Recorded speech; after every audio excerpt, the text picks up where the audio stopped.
होता आमच्या हिमाचल ट्रिपचा शेवटचा दिवस आणि आज आम्ही होतो मनालीमध्ये.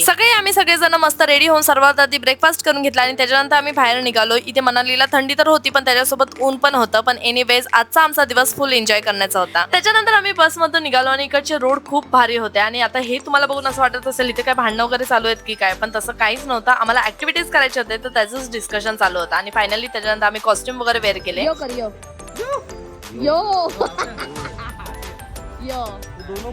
इथे सगळीकडे नुसता बर्फच बर्फ होता. म्हणजे मी एवढा बर्फ आयुष्यात कधीच बघितला नव्हता, फक्त घरातल्या फ्रीज मध्येच बघितला होता. आणि त्याच्यानंतर आम्ही ऍडव्हेंचर पार्क मध्ये पोहोचलो होतो. सगळ्यांना ऍक्टिव्हिटीज करायच्या होत्या आणि सगळेजण खूप एक्सायटेड होते. गोलूने तर बर्फामध्ये खूप धमाल केली. आता मनालीला आलोच आहोत तर ऍक्टिव्हिटीज तर करायलाच पाहिजे आणि ते भरपूर ऍक्टिव्हिटीज करण्यासारख्या होत्या आणि आम्ही सगळेजण खूप एक्सायटेड होतो. इव्हन मम्मी पप्पा पण एक्सायटेड होते. पहिली ऍक्टिव्हिटी होती झिप लाईनिंग आणि झिप लाईनिंग करायच्या आधीच पप्पा खूप घाबरले होते आणि पप्पांनी गिव्ह अप केलं होतं. मग मम्मी सोबत झिप लाईनिंग साठी मी गेले आणि खूप मजा आली. नंतर आम्ही असंच बर्फामध्ये इथं मस्त लोळत होतो आणि बर्फाशी खेळत होतो. म्हणजे इतका बर्फ पहिल्यांदा बघितल्यावर ऑफकोर्स आम्हाला खुशी होणार. आणि त्याच्यानंतर स्कीइंग साठी गेलो पण मला काय ते जमलं नाही. म्हणजे मी भरपूर ट्राय केला आणि सारखी धडपडत होती पण शेवटपर्यंत मला काय जमलं नाही. आणि बाजूला बघितलं तर अक्षय इतका भारी स्कीइंग करत होता जसं काय हा एक्सपर्टच आहे त्याच्यात. आम्ही ऍडव्हेंचर पार्क मध्ये खूप धमाल केली आणि त्याच्यानंतर आम्ही अटल टनेलला गेलो होतो आणि तिथला व्ह्यू इतका भारी होता ना. म्हणजे मस्त आम्ही फोटोज काढले पण खूप जास्त फ्रीज पण झालो होतो. आजच्या दिवसभरात आम्ही खूप मजा केली. म्हणजे भरपूर ऍक्टिव्हिटीज केल्या आणि सगळेजण इतके थकले होते ना आणि खूप जास्त भूक पण लागली होती. त्याच्यानंतर आम्ही हॉटेलला गेलो आणि मस्तपैकी डिनर करून घेतला. जेवण झाल्यानंतर आम्ही आमच्या रूमवर गेलो आणि सगळे मुलं असंच टाइमपास म्हणून उनो खेळत होता आणि अजून पण आमचे प्लॅन संपले नव्हते. म्हणजे आमच्या अंगात एवढी मस्ती की एवढ्या ऍक्टिव्हिटीज करून आम्ही थकलो होतो तरी पण आम्ही रात्रीचा नाईट क्लबचा प्लॅन केला होता. मी फर्स्ट टाइम नाईट क्लबचा एक्सपिरियन्स गोव्यामध्ये घेतला होता तर बोलली आता मनालीच्या पण नाईट क्लबचा एक्सपिरियन्स घेऊया. आम्ही 11-12च्या दरम्यान नाईट क्लबला गेलो होतो आणि आम्ही भरपूर जण सोबत होतो आणि हा एक्सपिरियन्स पण खूप छान होता. आम्हाला खूप मजा आली आणि सगळ्यांनी एकत्र खूप छान एन्जॉय केला.